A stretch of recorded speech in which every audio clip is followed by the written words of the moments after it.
Hello guys, welcome to you score classes. मैं संदीप आप लोगों का बहुत बहुत स्वागत करता हूं यू स्कोर क्लासेस में। जी हां, आज है संडे और फिर से हम लेके आए हैं संडे के लिए एक बहुत ही स्पेशल वीडियो। आज की वीडियो जो है बहुत स्पेशल होने वाली है। क्यों? उसका रीज़न ये है कि आज की वीडियो हो सकती है कुछ लोगों की लाइफ चेंज कर दे, कुछ स्टूडेंट्स की लाइफ जो है चेंज कर दे। क्यों? क्योंकि हम जो है आपके कुछ क्वेश्चंस या कुछ ऐसी चीज़ें जो आप मिस कर रहे हैं अपनी स्कूल लाइफ में, वो आप लोगों के साथ जोड़ने वाले हैं। तो वीडियो शुरू करने से पहले मैं सबसे पहले एक क्वेश्चन पूछूंगा आप लोगों से, that is, are you missing the opportunity to achieve something exceptional? क्या आप अपनी स्कूल लाइफ में ही एक ऐसी अपॉर्चुनिटी मिस कर रहे हैं जो आपको अपने स्कूल में ही नहीं, शायद इंटरनेशनल लेवल पे एक्सेप्शनल बनाएगी, आपके टैलेंट को रिप्रेजेंट कर सकती है? क्या आप ऐसी कोई अपॉर्चुनिटी मिस कर रहे हैं? या फिर घुमा के मैं अगर आपसे पूछूं कि आप जो है स्कूल लेवल पे कौन से एंट्रेंस दे सकते हैं, तो जवाब मुझे क्या मिलेगा? शायद कोई नहीं, राइट? आप जो है सिर्फ एग्ज़ाम्स दे सकते हैं 12th के बाद, that is IIT and NEET, यही एग्ज़ाम्स दे सकते हैं, ठीक है। बट आपको शायद नहीं पता होगा कि टैलेंटेड स्टूडेंट्स के टैलेंट्स को सबके सामने लाने के लिए और असिस्टेंट प्रोवाइड करने के लिए बहुत सारे एग्ज़ाम होते हैं जो हम सिर्फ अपने डिस्ट्रिक्ट को छोड़िए इंटरनेशनल लेवल पे रिप्रेजेंट करने का मौका देते हैं। हो सकता है शायद आप स्कूल लाइफ में ही कुछ ऐसा कर दें कि आपको पूरी दुनिया जाने। आपका डिस्ट्रिक्ट नहीं, आपका जो है घर पे नहीं, आपके मोहल्ले पे नहीं, सारे लोग आपको जानेंगे। आप जो है अपने ही मीन स्कूल की शान बन सकते हैं। ऐसे कुछ एग्ज़ाम्स हैं जो आपको शाइन करने में बहुत हेल्प करेंगे। कुछ ऐसे एग्ज़ाम्स जो आपको छोटी सी उम्र में प्रिपेयर कराते हैं बड़े लेवल के लिए। कुछ ऐसे एग्ज़ाम्स जो डेवलप करते हैं आपकी एनालिटिकल, क्रिटिकल और लॉजिकल थिंकिंग। तो चलिए चलते हैं उन एग्ज़ाम्स के बारे में जानने के लिए जो आपको इस छोटे से लेवल पे ही बहुत बड़ी अपॉर्चुनिटीज़ प्रोवाइड करते हैं। तो फ्रेंड्स, ये हैं कुछ ऐसे एग्ज़ाम्स जो आप स्कूल लाइफ में ही दे सकते हैं। इनके हो सकता है बहुत सारे लोगों ने नाम नहीं सुने हो, बट हाँ, हो सकता है बहुत सारे स्टूडेंट्स जो हैं इनकी काफ़ी टाइम से जो है प्रिपरेशन कर रहे हो। तो देखिए, 6th क्लास से ही मैं ये आपको, डोंट वरी, मैं आपको बहुत डिटेल में सबके बारे में बताऊंगा। अभी मैं आपको क्लास वाइज बता दे रहा हूँ कि कौन से एग्ज़ाम्स जो है आप स्कूल लाइफ में दे सकते हैं। जैसे 6th क्लास से ही आप जो है NMTC, NSO, IMO, 7th NMTC, NSO, IMO, 8th class में जो है आप NMTC, NSEJS, PRMO, NMTC, NSEJS, PRMO, 8th और 9th दोनों क्लासेस में। 10th क्लास में जो है आप एक special exam NTSE, NMTC, NSEJS, olympiads और PRMO, राइट। और 11th और 12th क्लास में देखिए आप olympiad, JEE, NEET, KVPY, PRMO, ये कुछ एग्ज़ाम्स हैं जो आप देख के अपने टैलेंट को जो है सबके सामने ला सकते हैं। आपका टैलेंट छिपा नहीं रहना चाहिए, राइट।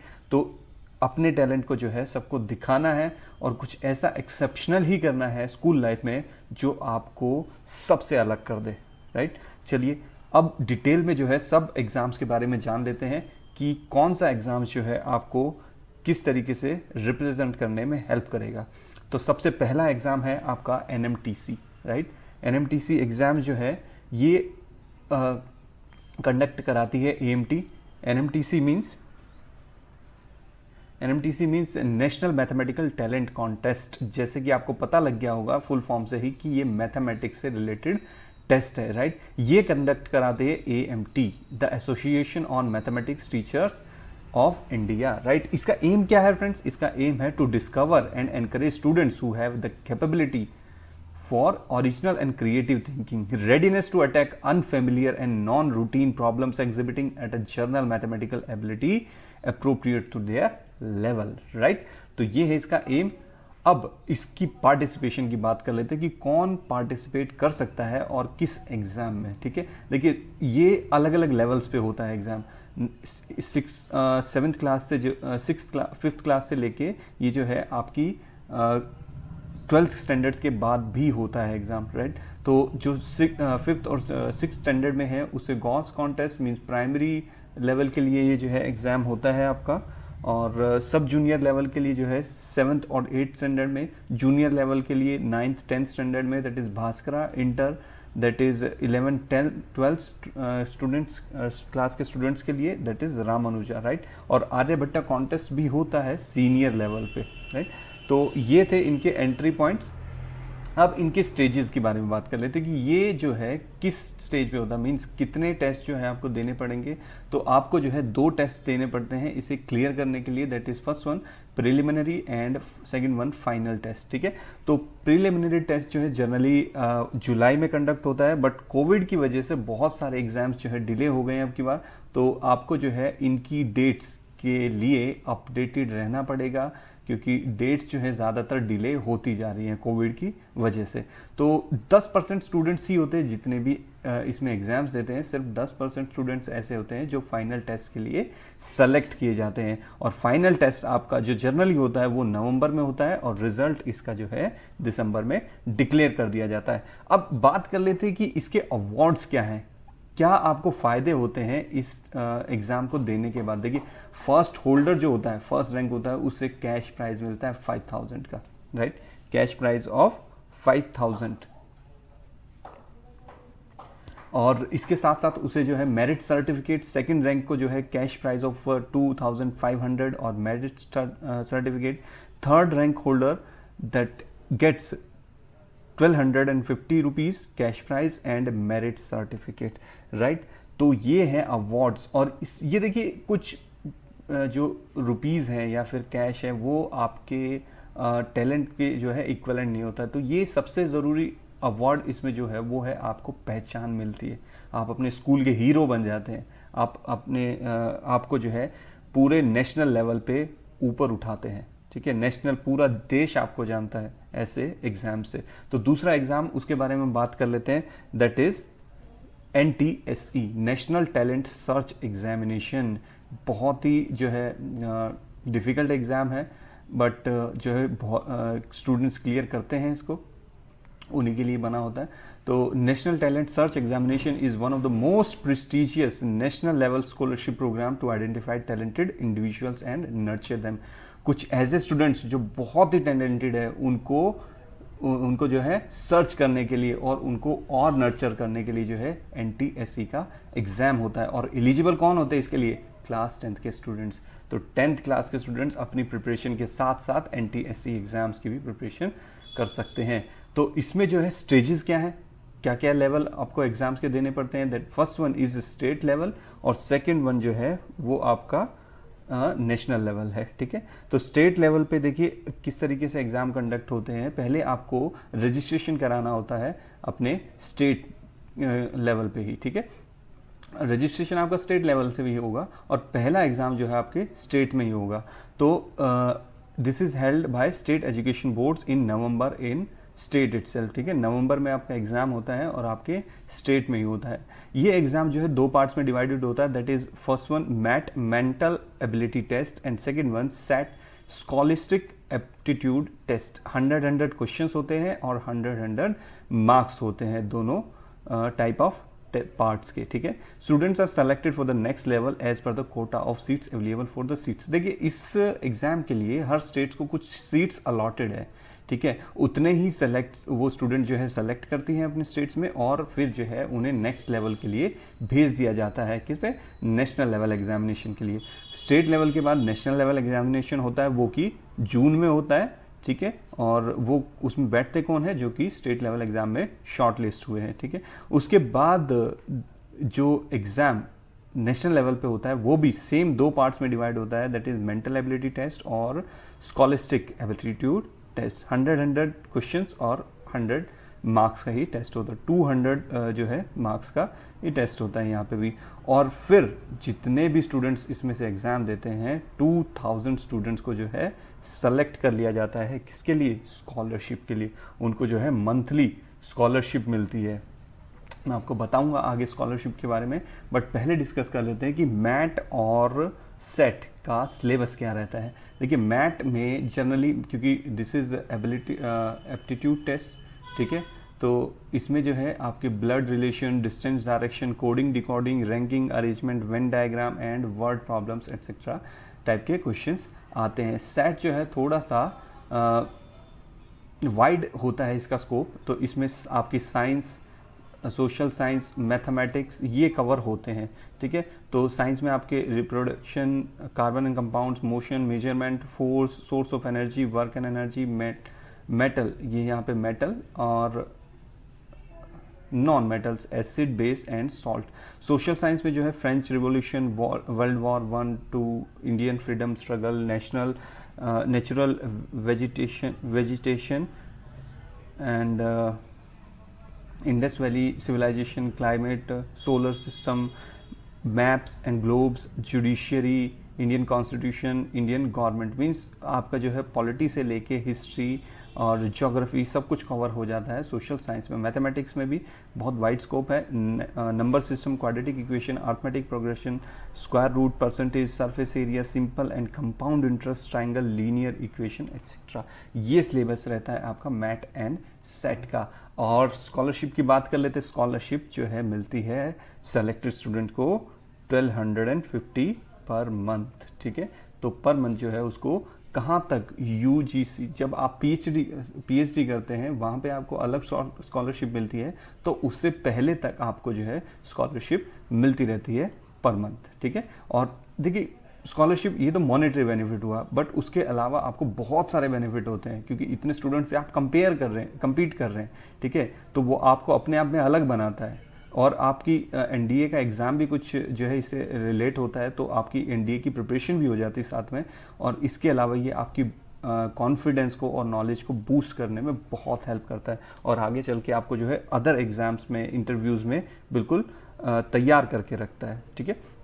तो अब चलते हैं next exam, that is NSEJS, national standard examination in junior science. देखिए ये एक ऐसा एग्ज़ाम है जो आपको सिर्फ आपके स्टेट लेवल पे नहीं, आपके नेशनल लेवल पे नहीं, बल्कि इंटरनेशनल लेवल पे रिप्रेजेंट करने का मौका देता है, ठीक है। इंटरनेशनल होता थोड़ा सा डिफिकल्ट है, होता थोड़ा सा लंबा है, आपको कई स्टेजेस क्लियर करने पड़ते हैं, बट अगर आप में हिम्मत है, आप टैलेंटेड हैं, आप मेहनती हैं, तो आप इस एग्ज़ाम को क्लियर ज़रूर करेंगे, ठीक है। तो NSEJS क्या है? It is conducted by Indian association of physics teachers, IAPT, ये इनको जो है कंडक्ट कराते हैं। और NSEJS aim to find and nurture young students who have high aptitude in science. Science में जिनका हाई एप्टीट्यूड है उनको जो है ये फाइंड करते हैं और उनको प्रिपेयर करते हैं आगे के लिए। This is first stage of IJSO। जैसा कि मैंने बताया, ये आपको जो है एक एंट्री देता है किसमें, IJSO एग्ज़ाम में। IJSO एग्ज़ाम जो है वो होता है international junior science olympiad, international, ठीक है। आपका ये एंट्री स्टेज है किसके लिए, इंटरनेशनली अपने आप को रिप्रेजेंट करने के लिए, राइट। तो नेक्स्ट जो है अब IJSO की हम सारी स्टेजेस को देख लेते हैं कि इसकी स्टेजेस जो है क्या क्या है। तो फर्स्ट स्टेज जैसे कि मैंने अभी आपको बता दिया, NSEJS होता है, ये एंट्री स्टेज होता है। Exam held in November. A total of 80 questions are asked of 3 marks, 20 each from chemistry, physics, biology and mathematics, ठीक है। 20 क्वेश्चन जो है इन 4 सब्जेक्ट से आते हैं, और हर क्वेश्चन के मार्क्स कितने अलॉट होते हैं आपको, 3 मार्क्स, ठीक है। नेगेटिव मार्क होता है एक आंसर के लिए, -1 हो जाता है आपका, ठीक है। तो top 300 students are selected for the next stage.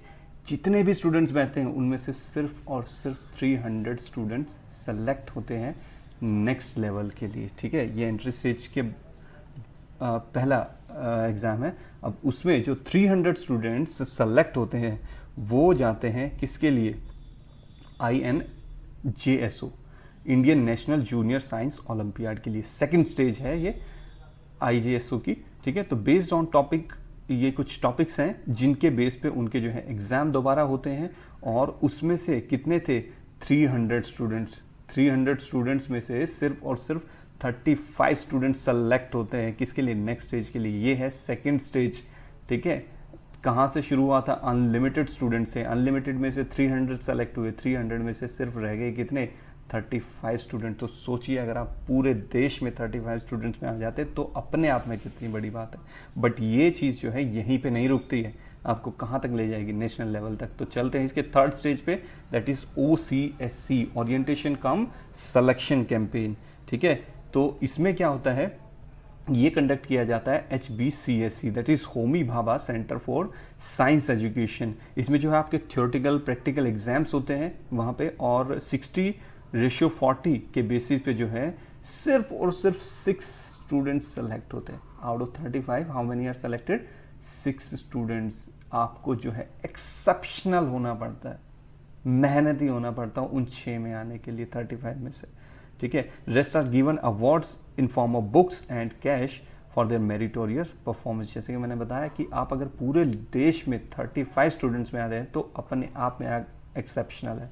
तो बाकी स्टूडेंट्स को जो है 29 स्टूडेंट्स को अवार्ड्स दिए जाते हैं इन form of books and cash. ठीक है, तो चलते हैं, ये 6 स्टूडेंट जो सेलेक्ट किए गए हैं ये जाते हैं फिर PDT के लिए, that is pre departure training. Pre departure training क्या है, ये आपको जो है HBCSC प्रोवाइड करता है। बहुत ही खास ट्रेनिंग होती है, रिगरस ट्रेनिंग होती है, किसमें, थ्योरी और एक्सपेरिमेंट में। ये आपको तैयार करता है किसके लिए, इंटरनेशनल लेवल के लिए, क्योंकि अब आप जो है इस स्टेज के बाद इंटरनेशनल लेवल पे compete करने जा रहे हैं। तो फाइनल जो लेवल इसमें होता है that is IJSO, international junior science olympiad. एक 6 स्टूडेंट्स की और 3 टीचर्स की टीम जाती है इंटरनेशनल लेवल पे अपने इंडिया को रिप्रेजेंट करने के लिए। देखिए कितना टफ प्रोसेस है, बट हाँ अगर आपने मेहनत की और आप जो है टैलेंटेड है तो आप ज़रूर इस स्टेज पे अपनी कंट्री को रिप्रेजेंट करेंगे। ठीक है, तो चलते हैं नेक्स्ट लेवल, नेक्स्ट एग्जाम की तरफ, that is KVPY। KVPY stands for the Kishore Vaigyanik Protsahan योजना। ठीक है, किशोर मीन्स नए एज में ही जो है, वैज्ञानिक मीन्स साइंटिफिक सोच को जो है सपोर्ट करने के लिए, उसे जो है प्रोत्साहन देने के लिए ये स्कीम शुरू की गई है।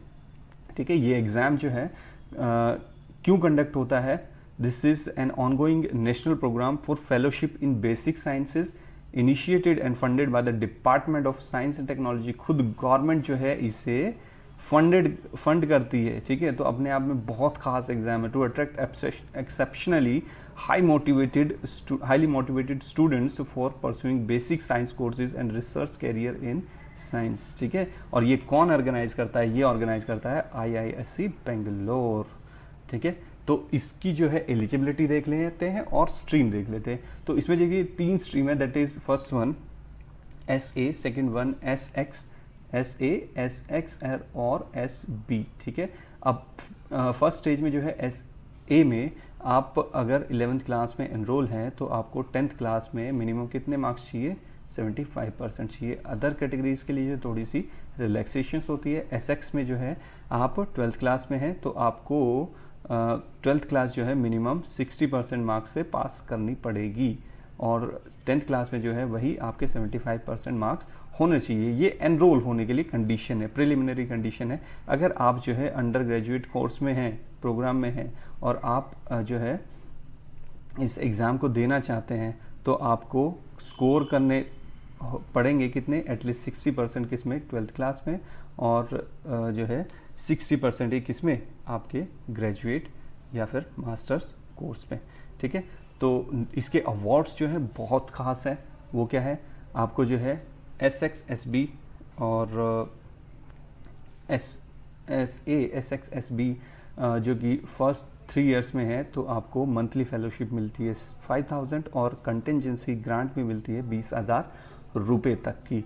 अगर आप जो है इंटीग्रेटेड कोर्स में, दैट इज़ MSc भी साथ में, मास्टर्स भी आप साथ में कर रहे हैं, तो आपको 7000 मिलने वाली है 4th और 5th ईयर में, और 28,000 कंटिजेंसी ग्रांट आपको मिलेगी। तो इतने एक्सेप्शनल जो है ये एग्ज़ाम्स होते हैं।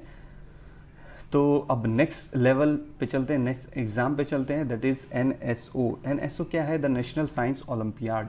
ये जो है ईयरली एग्ज़ाम कंडक्ट कराया जाता है उन स्टूडेंट्स के लिए जो साइंस में बहुत ही एक्सेप्शनल है। This is organised by science olympiad foundation SOF। This exam aim at cultivating scientific reasoning and logical ability among the students through a rigorous test. Rigorous का मतलब समझते हैं बहुत ही टफ होने वाला है ये टेस्ट। तो इसके जो है 2 स्टेजेस हैं, that is exam is conduct जो है प्री एग्जाम स्टेज, और उसके बाद जो है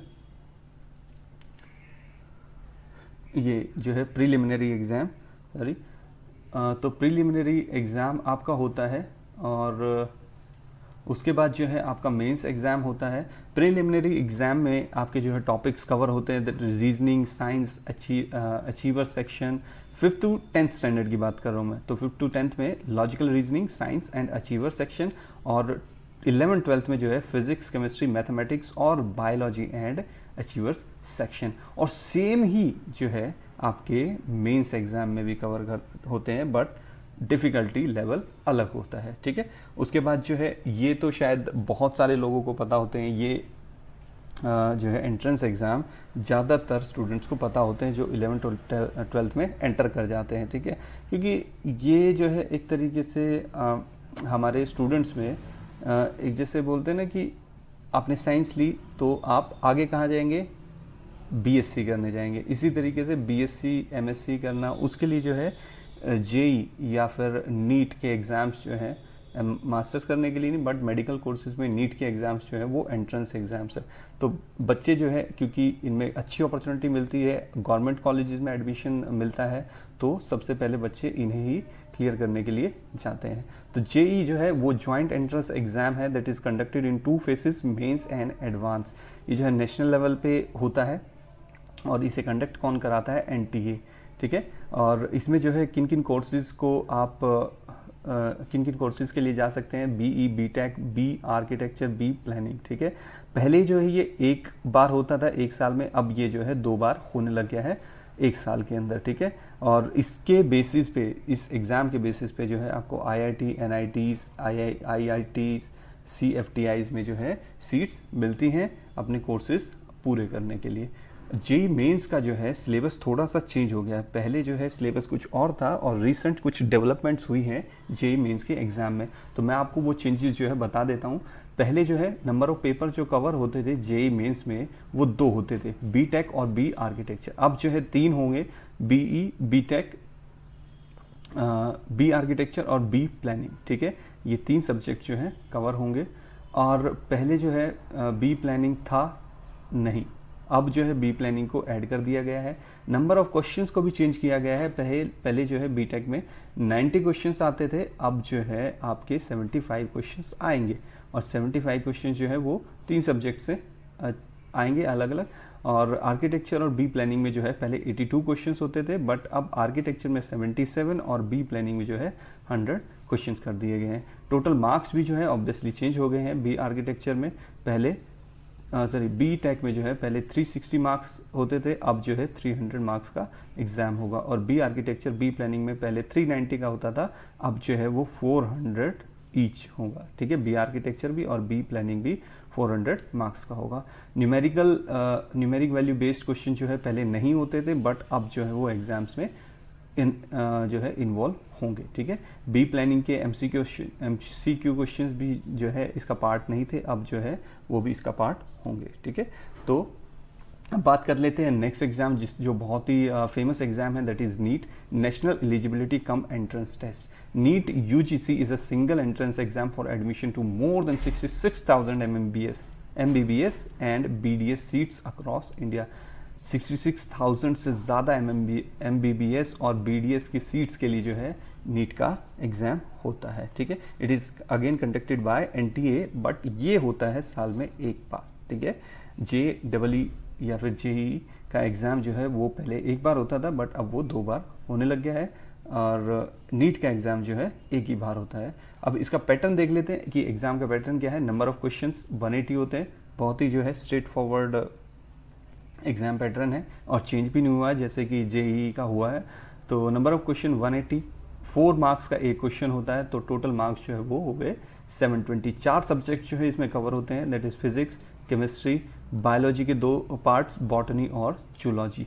हर सब्जेक्ट में जो है 45 क्वेश्चंस आते हैं, और जो मार्क्स मिलते हैं आपको एक करेक्ट आंसर पे, दैट इज 4, और नेगेटिव मार्किंग भी होती है, तो इसलिए -1 हो जाता है आपका एक इनकरेक्ट आंसर पे। टाइप ऑफ क्वेश्चंस MCQ होंगे, और एग्जाम कैसे कंडक्ट होता है आपका ऑफलाइन होता है। ड्यूरेशन इस एग्ज़ाम के लिए 720 मार्क्स के एग्ज़ाम के लिए 180 क्वेश्चन के एग्ज़ाम के लिए आपको 3 आवर्स दिए जाते हैं। ठीक है, तो ये थे सारे एग्ज़ाम्स। होप्स हो कि आपको बहुत सारी नॉलेज मिली होगी और आपको बहुत कुछ जानने को मिलेगा।